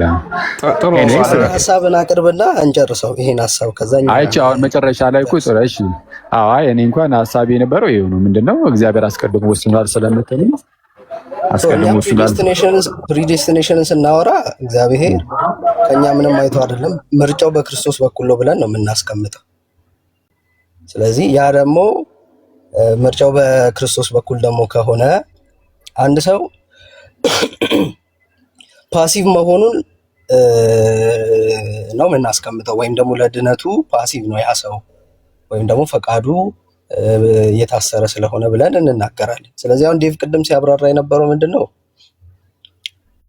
ሰውየው ለምሳሌ ወንጌል ተሰበከ፣ ከዛ ያ ሰውዬ ኔቸሩ ራሱ ምንድን ነው? ተፈጥሮ ራሱ ኃጢአተኛ ነው። ስለዚህ ያ ኃጢአተኛ ደግሞ ገና አልጸደቀም። ስለዚህ ያ ማንነቱ ራሱ የሚሰራው ያ ማንነት ራሱ ወደ ክፉ ነው ሁሌም የሚያዘነብለው እንጂ ወደ መልካም አያዘነብልም። ለምን? መጽሐፍ ቅዱስ እንደሚለው ለዚህ ዓለም ሰው መንፈሳዊ ነገር ሞኝነት ነው ብሎ ይናገራል። ስለዚህ ያ ሰው የሚያዘነብለው ወደ ክፉ ነገር። ስለዚህ ሬዚስት የሚያደርገው ከኔቸሩ የተነሳ ነው። ከኔቸሩ የተነሳ ሬዚስት ያደርጋል። ስለዚህ እግዚአብሔር ስላልመረጠው ነው ምናምን ማለት አንችልም። ባለፈውም ስናወራ እንደነበረው ማለት ነው። ግን ከኛ ሳይድ ስናወራ ለምንድን ነው ለምሳሌ እኔና አንተ ለሁለታችን እኩል ወንጌል ተሰብኮ አንተ ድነህ እኔ ለምን አልዳንኩም ቢባል ሬዚስት ስላረኩ ነው እምለው። ቃሉም የሚናገረው ያ ስለሆነ። ከእግዚአብሔር ሳይድ ግን ስናወራ እግዚአብሔር አንተን መርጦ እኔን ስላልመረጠ ነው ወይ የሚለው ጥያቄ ጋር ሲመጣ ግን ያንን ጥያቄው ራሱ መጠየቁ ራሱ ልክ አይደለም ብዬ ነው የማምነው። ለምን? እግዚአብሔር ሉዓላዊ አምላክ ነው። ዮሐንስ 3:16 ላይ በእርሱ የሚያምን ሁሉ የዘላለም ሕይወት እንዲኖረው እንጂ እንዳይጠፋ እግዚአብሔር አንድያ ልጁን እስኪሰጥ ድረስ ዓለምን እንዲሁ ወዷልና ይላል። ስለዚህ ሁሉን እንዲድን ፈልጎ እግዚአብሔር ልጁን ከላከ እንትናን መምረጥ እንትናን አትድንም የማለት ደግሞ እንትኑ ራሱ ይጋጫል። ስለዚህ በቃሉ የተነገረ ምንድነው? እግዚአብሔር ሁሉም እንዲድን መፈለጉ አለ።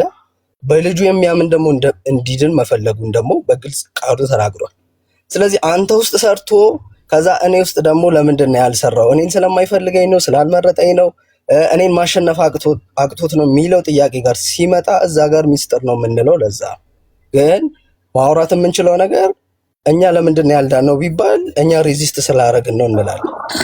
ግን ሲባል እግዚአብሔር ነው ያዳነን ተብሎ ነው የሚቀመጥ። ኤርሚ እዚች ጋር ቆይ አንዲት አሁን ቀለል አድርጌ ልጠይቅህ። ለምሳሌ አንተና ማን እንደዚህ ብናረግ አንድ ከኤርሚ ጋር እንጨርስ። ይቅርታ ኒጋ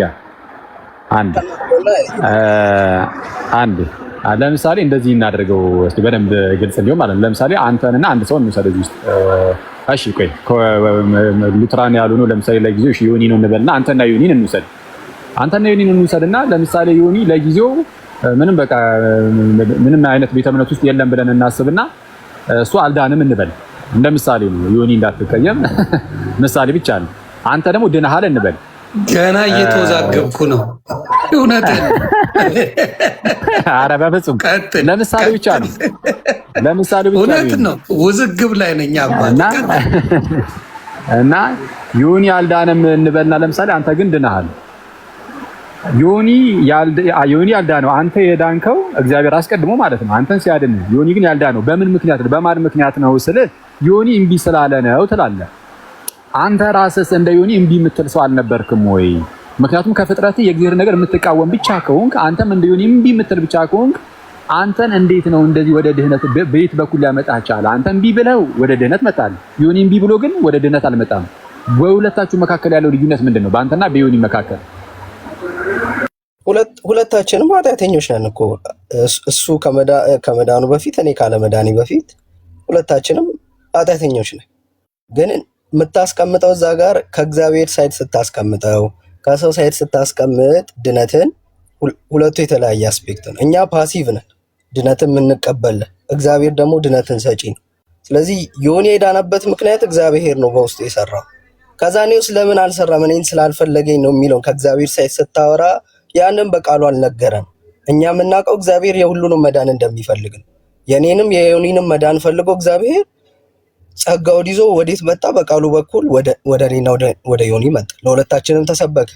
ስለዚህ ሬዚስት አረኩ እኔ፣ ዮኒ ደግሞ እግዚአብሔር በውስጡ ሰርቶ ዳን። ስለዚህ እንዴት እሱን አድኖ እኔን አላዳንም የሚለው ጥያቄ ጋር ሲመጣ ያንን ሚስጥር ነው የምንለው። ኦኬ ጸጋው መጣና ዮኒ ጋር ሲደርስ ውስጡ ገብቶ ሰራለት አዳነ። አንተ ጋር ሲመጣ ግን ውስጥ ገብቶ ሰርቶ አላዳነ። ለምንድን ነው? እሱ ከዮኒ ላይ ምን ታይቶ ሲባል ምንም አልታየም አይደለ? ዝም ብሎ ገብቶ ሲያድነው ዮኒ ፈቃደኛ ሆኖ አይደለም፣ አምኖ አይደለም፣ ምንም ሆኖ አይደለም አይደል?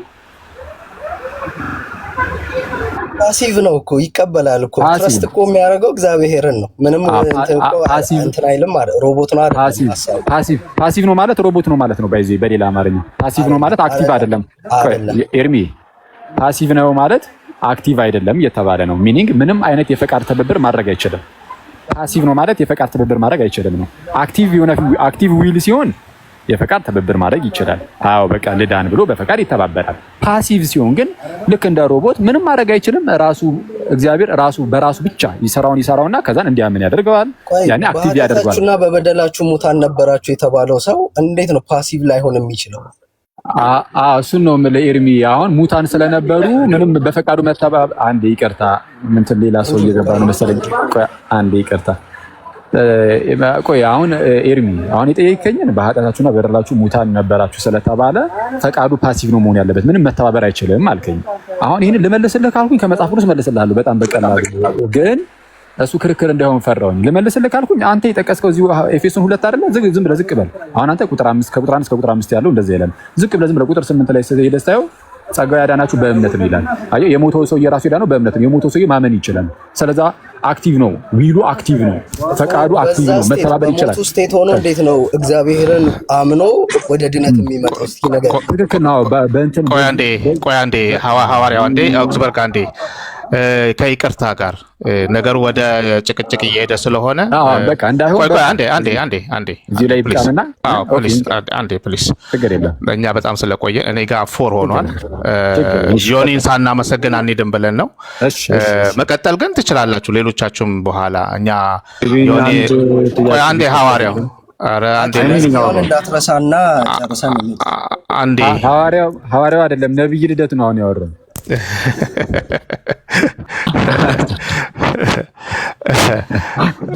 አንድ ጥያቄ መጠየቅ ይችላል? አይ አንዴ በጣም ቆየን ልደትዬ፣ ሌላ ጊዜ እኛ ቤትም ስለምንከፍት እኮ አለን። አሁን አኬም ቢሆን ያው ብዙ አውርተናል ከዚህ በፊት። አንተ ከወጣ ዴቭ ካለ ኤኒዋን ከእናንተ ውስጥ አንድ ሰው ካለ ያ እንግዲህ ሌሎቹ የሚችሉ ከሆነ መቆየት ይችላሉ። እኛ ከጨረስን ልደትዬ ቆይ አንዴ ልጨርስ አለን እኛ ሁሉ ጊዜ አይደለ እንዴ እንገናኛለን እኮ አለን።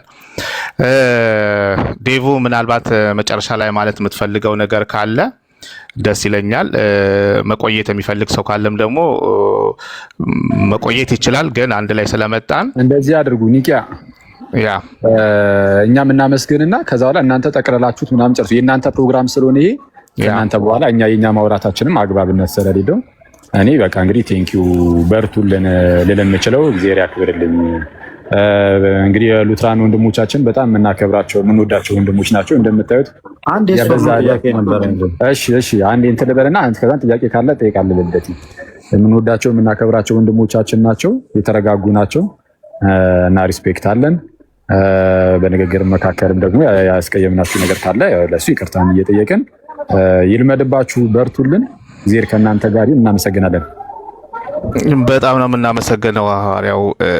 እኛም በጣም ነው በዚህ ፕላትፎርም እንግዲህ ዴቭ ዮኒ ቤት ለመጀመሪያ ጊዜ ነው የዮኒ ማክብሮን ትምህርታችሁን እዚህ ቦታ ላይ ስጡን ብሎን ፕላትፎርሙ ፈቅዶልን ብዙ ህዝብ እንዲያየው ስላደረገ በጣም ነው የምናመሰግነው። ይሄ የመጨረሻችን ነው ብለን አናምንም ዮኒ። ስለዚህ ደግሞ በተረጋጋ መልኩ በጊዜ ገብተን ብዙ ትምህርቶችን የምንማማር ይመስለኛል ብዬ አስባለሁኝ። ከዚህ በተረፈ ላይ ምታችም የነበራችሁ ሁላችሁንም በጣም ነው የምናመሰግነው።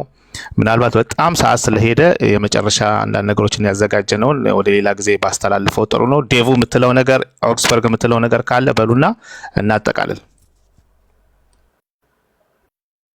አኬ ልደት ኦልሬዲ ገብቷል እና አንድ ጥያቄ ብቻ ከሆነ እሱን መልሰን ብንለያይ።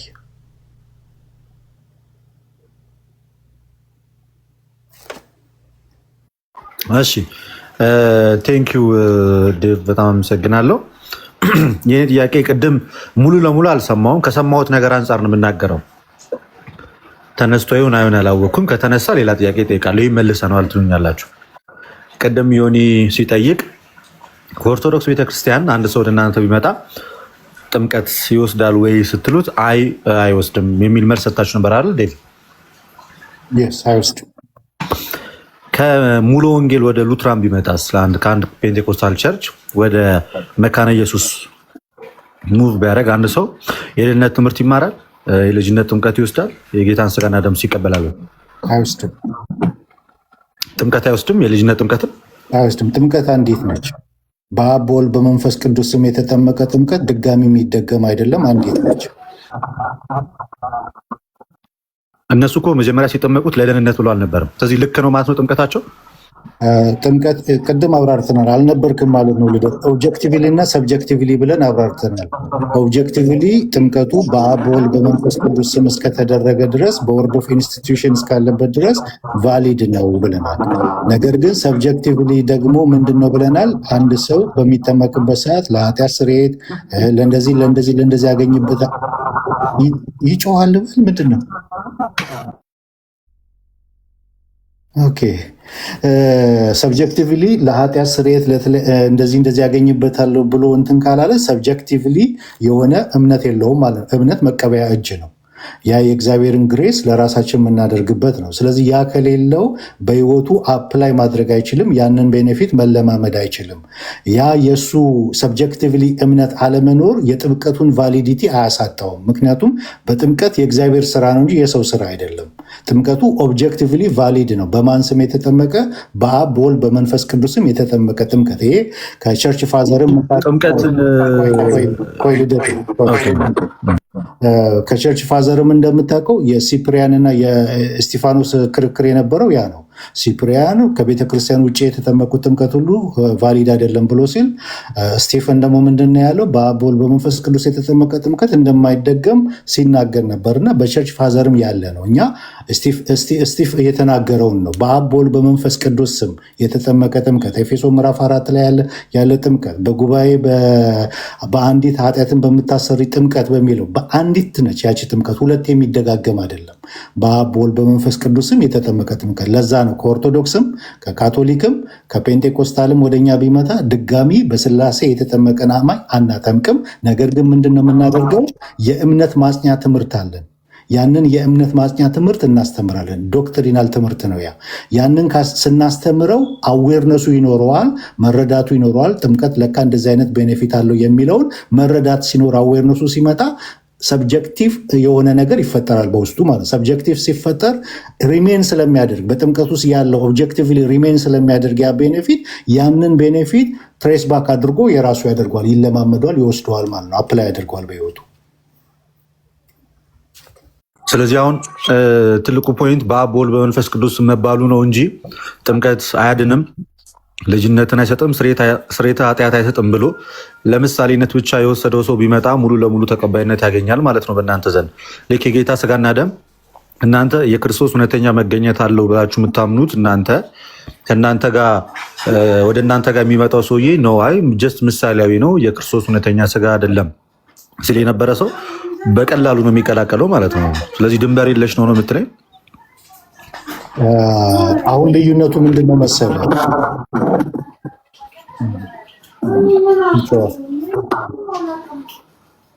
ልዩነቱ ምንድን ነው መሰለ? እኛ ኮንፌሽን አለን። ከኮንፌሽናችን ውጭ አንዲት እርምጃ መራመድ አንችልም። ኮንፌሽናችን ላይ የተቀመጠ አለ፣ ቅድም ብያለሁ። እንደገና ደግሞ አመክንዮ ያልገረደው እውነት የሚላለ መካኒሱስ ያወጣችው አስተምሯ እሱ ላይ የተቀመጠ አለ። ሉተር አናባፕቲስቶችን ሪፊዩት ያደረገበት አለ። የአናባፕቲስቶች ድክመታቸው ብሎ ኮንሰርኒንግ ሪባፕቲዝም ጽሑፍ አለው። እዛ ላይ ሪፊዩት እነሱ ትልቁ ስህተታቸው የጥምቀትን ግራውንድ ለሰው መስጠታቸው ነው። በሰውየው እምነት ላይ ወይም በአጥማቂው ላይ ማድረጋቸው ነው። የጥምቀት ግራውንድ ግን ራሱ እግዚአብሔር ነው፣ ኤጀንሲው ራሱ እግዚአብሔር ነው ብሏል። አሁን እኛ ኦብጀክቲቭሊ ጥምቀት የእግዚአብሔር ስራ ነው፣ በጥምቀት ውስጥ ኤጀንሲው ራሱ እግዚአብሔር ነው ብለን ነው የምናምነው። ከዚህ የተነሳ በአብ በወልድ በመንፈስ ቅዱስ ስም የተደረገ ጥምቀት ቫሊድ ነው። ኦብጀክቲቭሊ እያልኩ ያለሁት ምንድን ነው? ኦብጀክቲቭሊ እና ሰብጀክቲቭሊ መለየት አለብን። ሰብጀክቲቭሊ ሰውየው ጥምቀት ለኃጢአት ስርየት፣ ጥምቀት ለድህነት፣ ጥምቀት እንደዚህ ያገኝበታል ብሎ የማመን የራሱ የማድረግ የመውሰድ የመቀበል ነው። ሰብጀክቲቭሊ ያ እምነት ሳይኖረው ተጠምቋል። የእሱ እንደዚ አይነት እምነት መኖሩ ሉተር እንዳውም ሲገልጠው አንድ አይሁዳዊ በተሳሳተ አይምሮና በተሳሳተ ነገር መጥቶ በአብ በወልድ በመንፈስ ቅዱስም ቢጠመቅ ጥምቀቱ ቫሊድ ነው የሚለው። አንድ አይሁዳዊ እንኳን በተሳሳተ መረዳት የእሱ በተሳሳተ መረዳት ትክክል ባልሆነ መረዳት መጠመቁ የጥምቀቱን ቫሊዲነት አያሳጣውም ነው የሚለው። ኮንፌሽናችንም እንደዛ ነው የሚያስቀምጠው። ኦኬ፣ ስለዚህ የፔንቴኮስታል ጥምቀት ቫሊድ ነው እያልከኝ ነው ማለት ነው። አሁን እነሱ ቫሊድ ነው። ጥምቀት አያድንም ባይሉም የእነሱ ጥምቀት ኦብጀክቲቭሊ ቫሊድ ነው ልደት፣ ኦብጀክቲቭሊ ቫሊድ ነው። ኦኬ እሺ፣ ቴንክ ዩ ዴቭ። ምናልባት አንድ የመጨረሻ ጥያቄ አንድ ብለው እሺ፣ አገኘው አንድ የመጨረሻ ጥያቄ እንገናኛለን እኮ አንድ ብቻ ነው ያልከው ልደት። ይሰማል ድምጼ? የመጨረሻ አንድ ከተፈቀደ። አይ አንድ ነው ያልከው ጥያቄ ልክ ነህ። አይ ፈቃደኛ ከሆንክ ብቻ ነው፣ ካልሆንክ ትሰከ ሌሎቹ ሰኔ እኮ ኒቂያና እንትን ብዬ ነው አስፈቅጄ ነው ዮኒም ደክሞታል ብዬ ነው።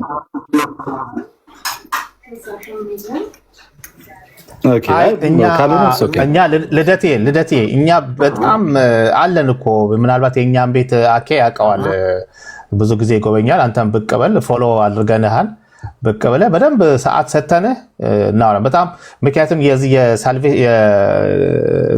ፍሪዌል ሳልቬሽን ትምህርቶች ዲፕ ናቸውና ጊዜ የሚፈጁ ነው። እዚህ ቦታ ላይ በጣም ብዙ ሰዎች ተርሚኖሎጂው ራሱ አንደርስታንድ የማያደርጉ ኮንፊውዝ የሚያደርጋቸው ብዙ ሰዎች አሉና ምናልባት መተህ ቤታችን በደንብ ወይም ደግሞ ሌላ ቀን በአንድ ርዕስ ላይ መነጋገር ብንችል ጥሩ ነው። ልደት ግን ዛሬ ፍቀድልን። ኦልሞስት 4 ሆኗል። ሊነጋ 2 ሰዓት ነው። ስራ እንገባለን ጠዋት። እሺ በጣም ነው የምናመሰግነው። ዴቭ መጨረሻ የምትሉት ነገር አለ? ዮኒ መቼም እንደ ቤተክርስቲያናችን ስንገባ እንደነበረው ስንወጣም ደግሞ በጌታ ጸሎት ነው የምንጨርሰው። እሷን ብለን እንላለን። ዴቭና ኦክስበርግ የምትሉት ነገር አለ? ዮኒን ማመስገን እፈልጋለሁ። ዮኒ በጣም እናመሰግናለን ቤተን ስለፈቀድክልን የሉትራንን አስተምሮ በሰፊው እንድናስተምር እንድንወያይ ረጅም ጊዜ ስለሰጠህን በጣም እጅግ አድርገን እናመሰግናለን ማለት ፈልጋለሁ። ቴንኪው በጣም እኔም እግዚአብሔር ይባርክ ማለት ፈልጋለሁ። ዮኒ እድል ስለሰጠህን እንደዚህ ትምህርታችን እንድናስተምር ስላገዝክን ልበል እናመሰግናለን። ከታችም የነበራችሁ የእኛን ትምህርት ስትከታተሉ የነበራችሁ እናመሰግናለን ማለት ፈልጋለሁ። እግዚአብሔር ሁላችሁንም ይባርካችሁ። ስለሰጣችሁን እድል እጅግ አድርገን እናመሰግናለን። ያው ድጋሚ እንገናኛለን ከእነ ልደት ጋርም ያው ተባረኩ። እግዚአብሔር ያክብርልን። ይሁን አባታችሁ ነው የሚለውን አንዴ ብለን እናጠናቃ። እሺ ቴንኪው በጣም ነው የምናመሰግነው። አሜን። አባታችን ሆይ በሰማይ የምትኖር ስምህ ይቀደስ፣ መንግሥትህ ትምጣ፣ ፈቃድህ በሰማይ እንደሆነች እንዲሁም በምድር ትሁን። የዕለት እንጀራችንን ስጠን ዛሬ፣ በደላችንን ይቅር በለን እኛን የበደሉንን ይቅር እንደምንል፣ ወደ ፈተናም አታግባን ከክፉ አድነን እንጂ መንግሥት ያንተ ናትና ኃይል፣ ምስጋና፣ ክብር ለዘላለሙ አሜን። ዮኒዬ በጣም እናመሰግናለን። እግዚአብሔር ባርከህ። ሌላ ጊዜ እንገናኛለን። መልካም ጊዜ። ቴንኪዩ። ተባረኩልኝ። እጅግ አድርጌ አመሰግናቸዋለሁ። ቤተሰብ እንዴት ናችሁ? ሁላችሁም እዚህ የነበራችሁ በመጀመሪያ እግዚአብሔር በሚያውቀው እርጋታችሁ፣ ጨዋነታችሁ በጣም ዌዘር የምንወደው ጥያቄም ተመለሰ አልተመለሰም ችግር የለብኝ። ጨዋነታቸው፣ በስርዓቱ መመለሳቸው፣ ከሌሎቹ ጋር ላለማገናኘት ነገር ምን እንደሚፈሩ ማሳየታቸው ልዩ ሰው መሆናቸውን ያሳያል። አያችሁ፣ ሌሎቹ ቢሆን እውነት ለመናገር እነ ኤርሚያስ ቢሆኑ እነ ሉተራንን ያገኙት ዘልዝለው ይበሏቸው ነበር። ዘልዝለው እውነቱን ነው የምናገር እና እነዚህ ግን ምንም ስለነሱ ክፉ ማውራት እኔ እንዲያውም ዳርዳር እያልኳቸው ነበረ። ካያችሁ አንድም ክፉ ነገር ሳያወሩ ከሱ ነገር ርቀው ፎከስ አድርገው ምንም አጀንዳ ሳይቀይሩ ወደ መጡበት አጀንዳና ትምህርታቸውን አድርገው በመሄዳችሁ እኔ በእውነት አከበርኳችሁ። በቃ ከማንም ጋር በፒስ መኖር በሰላም ኑሩ የሚለውን ነገር ማድረጋችሁ ሲመጡ ወንድሞቻችን ጉዋ ሳትሉ አሁን ለምሳሌ ካያችሁ ልደት ወይ መዝሙር ያሬድ ወይ ሌላ ሰው ሲገባ አኬ ሲገባ ሌሎቹ እንዴት ጴንጤዎቹ እንዴት ተፈናጥረው እንደሚመጡ ታያላችሁ መልስ ለመስጠት። የእናንተ ግን በሚገርም ሁኔታ እግዚአብሔር ይባርካችሁ። እውነቴን ነው የምለው። የመጀመሪያ ነው ስንገናኝ ብዙ ጊዜ መታችሁ ማስረዳት ትችላላችሁ። እኔ ብዙ ከኦርቶዶክስ የተለየ ትምህርት አላየሁም። አረንሲ አሩ ነው እኔ አልታየኝም። ከኦርቶዶክስ ብዙ አራቅም፣ ግን ምናልባት ብዙ ሊኖር ይችላል። እንዳየሁት ከሆነ ግን እርጋታችሁ ጥያቄ በአግባቡ ስትቀበሉ ለፖለቲካ ነው ለዚህ ነው እያላችሁ ሳትሉ በደንብ ለመረዳት እንዲሁም ደግሞ ጥያቄ ለመመለስ ያደርጋችሁት ዩ ጋይስ አር አሜዚንግ። በእውነት እግዚአብሔር ያክብራችሁ። ስለዚህ ሉተራውያን ከምን ይጀምራል? የሚያጠግብ እንጀራ ከምጣዱ ያስታውቃል። ከንግግራችሁ ታስታውቃላችሁ። በብዙ ነገር 90% ከፔኔኮስታል ትበልጣላችሁ። እኔ ነኝ ይህን ምል 90% እርጋታ፣ መነጋገር፣ ጥያቄ ለመመለስ የምታደርጉበት ምክንያት ምን አመይዘ እኔ ወድጃችኋለሁ። እግዚአብሔር ምስክሬ በጣም ደስ ብሎኛል። በጣም ነው የተመቸኝ። ግን ምንም ነገር ላይ ማታመቻመቻ አንድ ሃይማኖት አለች። አሁን ስለ ወደፊት መዝሙረ ያሬድ ጊዜ ሲኖር አኬ ጊዜ ሲኖር ብዙ ሰዎች በገድላት ላይ ብዙ አይነት ጥያቄ ስላለ እንደው ጊዜ ኖሯችሁ እሱ ነገር ነው የኔ ጥያቄ ሆነብኝ። እሱን ነገር የሚመልስልን ቢኖር ጊዜ ወስዳችሁ እነ ኤርሚያስ የሚሉትን ጊዜ ወስደን የሆነ ቀን ላይ ስለ ገድላት ድርሳናት ኦርቶዶክስ ምንድን ነው የምታስተምረው የሚለው ትምህርቷን ዲፋይን አድርጋችሁ ይህን ህዝብ ዘማርያምን መጥቶ ቢገላግለን፣ እነዛ አይመጡ ዘማርያም እና መዝሙረ ያሬድ ባለበት እሱን ነገር ስለማይመልሱ ፔኔኮስታሎች እንደው ጊዜ ሰጣችሁ ያንን ዘማርያም፣ መዝሙረ ያሬድ፣ ልደትም ሌሎቻችሁም ኦርቶዶክሶች መታችሁ ክላሪፋይ ለአንዴና ለመጨረሻ ጊዜ ብታረጉና ብትገላግሉን ደስ ይለኛል። ብትገላግሉን ከዛ በኋላ እኛም ደግሞ እንዳርፍ፣ እኔ በተለይ እንዳርፍ እኔ ብቻ ሳልሆን ብዙ ጥያቄ ኖሯቸው የፈሩ ግራ የተጋቡ ወንድምና እህቶቻችን ለአንዴና ለመጨረሻ ጊዜ መልስ እንዲሆን ቢሆንልኝ ደስ ይለኛል እና እሱ ላይ ተነጋግራችሁ አደራ ያንን ነገር ብታደርጉ ሁሉም ሰላሙንና እረፍቱንም ያገኛል ብዬ አስባለሁ። እና በጣም ሉተራን እኔ ሚሊዮን ጊዜ ከፔኔኮስታል ሚሊዮን ጊዜ በልጦብኛል እና ደስ ብሎኛል። ተባረኩ። ግን እንዳልኳቸው አስባችሁታል? እነ ዴቭ እነ ኤርሚያስ ቢሆኑ ይህን መድረክ ያገኙት ዘልዝለው በልተዋችሁ ቆረጣጥማችሁ ምናችሁም አይገኝም። እና ክርስትና ማለት እንደናንተ አይነት መልካም ሰዎች ናቸው። ይህን ልነግራችሁ